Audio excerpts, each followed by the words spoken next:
Good evening to all. మనం ఇప్పుడు రీసెంట్గా కరెంట్ అఫైర్స్లో హెల్తీ డైనమిక్స్ ఆఫ్ ఇండియా అనేది 2022-23కి ఒక రిపోర్ట్ రిలీజ్ చేసిందండి. అందులో దేశ జనసాంద్రత సగటు ఎంత ఉందంటే 425 మంది.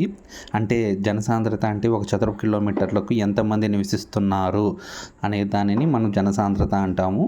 సో దాని ప్రకారం చూస్తే మన దేశంలో సగటు జనసాంద్రత ఎలా ఉన్నారంటే 425 మంది. అది ఏపీలో అయితే 327 మంది.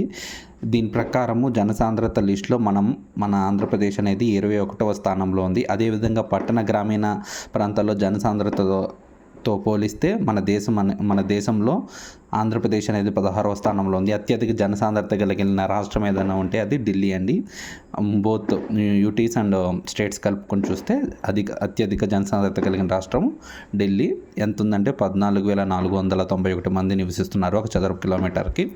అదేవిధంగా ఏపీలో 2011 జనాభా లెక్కల ప్రకారం చూస్తే గ్రామీణ జనాభా అనేది అంటే 2011 సెన్సస్ని మరియు ఈ హెల్త్ డైనమిక్స్ ఆఫ్ ఇండియా 2022-23 రిపోర్ట్తో కంపేర్ చేస్తే గ్రామీణ జనాభా అనేది తగ్గడం జరిగింది ఏపీలో. అదేవిధంగా పట్టణ జనాభా పెరిగింది.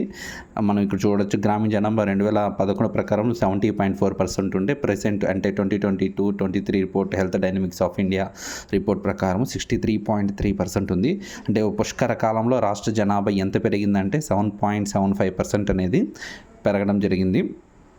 అదేవిధంగా ఏపీలో 2020 నాటికి మన జనన రేటు అంటే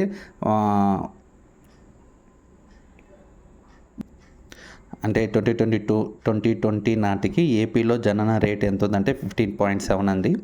అంటే గ్రామీణ ప్రాంతంలో 16 మంది, పట్టణ జనాభాలో 15 మంది జనన రేటు ఉంది. అదేవిధంగా మరణాల రేటు ఏపీలో 6.3గా ఉంది.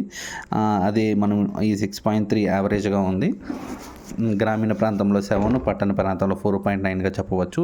అదేవిధంగా ఏపీలో శిశు మరణాల రేటు 24 ఉంది. అంటే గ్రామీణ ప్రాంతాల్లో 26, పట్టణ ప్రాంతాల్లో 18 ఉందండి. నెక్స్ట్ టాపిక్ అంటే మన 2024లో UN వైంగ్టే ఐక్యరాజ్య సమితి వరల్డ్ హ్యాపీనెస్ ఇండెక్స్ని రిలీజ్ చేసింది. అందులో ఇండియా ర్యాంక్ ఎంత అంటే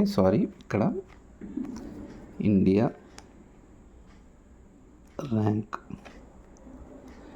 ర్యాంక్ 126 అండి. అదేవిధంగా ILO అంటే ఇంటర్నేషనల్ లేబర్ ఆర్గనైజేషన్ 112వ వార్షిక అంతర్జాతీయ కార్మిక సదస్సు ఎక్కడ జరిగిందంటే జెనీవాలో జరిగింది. అదేవిధంగా వాల్మీకి టైగర్ రిజర్వాయర్ ఏ స్టేట్లో ఉందంటే బీహార్ స్టేట్లో ఉంది. నెక్స్ట్ హైతీ నుండి భారతీయులను తరలించడానికి భారత మిలిటరీ అనేవాళ్ళు ఒక ఆపరేషన్ని ప్రారంభించారు. దాని పేరు ఏంటంటే ఇంద్రావతి. అదేవిధంగా జలాంతర్గామి అంటే ఒక రహస్యంగా మనము సముద్రం అంతర్భాగం నుంచి దాడులు చేయడానికి ఉపయోగించేది జలాంతర్గామి. ఇది స్వదేశీ పరిజ్ఞానంతో మన దేశంలో 2 డెవలప్ చేయడం జరిగింది. ఒకటి INS అరిహంత్, ఇంకోటి INS అరిగాడ్. INS అరిహంత్ అనేది 2016 ఆగస్టులో రెడీ చేసి నౌకాదళంలో చేర్చబడింది. అదేవిధంగా INS అరిగాట్ 2024 ఆగస్టు 29న భారత నౌకాదళంలో చేర్చబడింది. ఎక్కడ చేర్చారంటే విశాఖపట్నంలో. ఎవరి సమక్షంలో అంటే రాజ్నాథ్ సింగ్. ఈ రాజ్నాథ్ సింగ్ ఎవరంటే మన భారత రక్షణ శాఖ మంత్రి. అదేవిధంగా నెక్స్ట్ 2024 రామ్సర్ సైట్స్ గురించి ఒకరోజు డిస్కస్ చేద్దామండి. 1971 ఫిబ్రవరి 2 కన్వెన్షన్ అంటే ఈ రామ్సర్ సైట్స్ అంటే ఏంటంటే చిత్తడి నేలలు అంటే ఏంటంటే ఇది ఒక రకమైన పర్యావరణ వ్యవస్థ. ఇక్కడ శాశ్వతంగా కానీ లేదా కాలానుగుణంగా కానీ నీటితో నిండి ఉండడం జరుగుతుంది ఈ ప్రాంతం. అలాంటి వాటిని రామ్సర్ సైట్స్ కింద 1971 ఫిబ్రవరి 2వ తేదీన కన్వెన్షన్ రూపణ అనేది చేయడం జరిగింది. ఎక్కడ చేశారంటే ఇరాన్లో చేయడం జరిగింది. అండ్ ఒక కన్వెన్షన్గా వాటిని పరిరక్షించాలి, ఈ పర్యావరణ వ్యవస్థను పరిరక్షించాలని 1971లో పూనుకోవడం జరిగింది. అదేవిధంగా 1975 నుంచి అమలు చేయడం జరిగింది. ప్రజెంట్ మన భారతదేశంలో మొత్తం 85 రామ్సర్ సైట్స్ ఉన్నాయండి.